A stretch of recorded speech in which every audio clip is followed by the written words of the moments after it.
Աննան մայր դարձավ, հետո նա վերադարձավ շնորհակալություն հայտնելու և որդուն քահանային հանձնելու։ Նա ուխտ կապեց, որ քանի դեռ որդին կենդանի է, նա Աստծունը կլինի,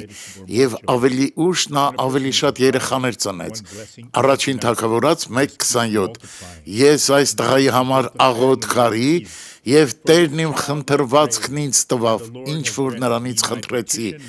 Ահա թե ինչու համար նա աղոթեց։ Հեղին չհասկացավ, նա կարծեց, թե նա հարբած է, և ասաց, մինչև երբ պիտի հարբած լինես, հեռացրու գինիդ քեզանից։ Աննան չէր կարողանում երեխաներ ունենալ, բայց ուզում էր մայր լինել։ Նա ամուսին չէր խնդրում դրա համար, այլ իր երեխայի համար լավ հայր էր փնտրում։ Աստված դա կատարեց, և Աննան իր առաջին որդուն Աստծուն նվիրեց, և Աստված օրհնեց նրան։ Աղոթենք։ Ո Տեր Աստված, մենք գալիս ենք քո ներկայության մեջ մեր օրհնությունը ստանալու համար։ Հոգ տար բոլոր նրանց մասին, ովքեր հիմա տառապում են։ Ես կօգտագործեմ քո իշխանությունը ամեն չարիք վտարելու համար։ Ես ասում եմ չար, դուրս արի այս մարդուց հենց հիմա,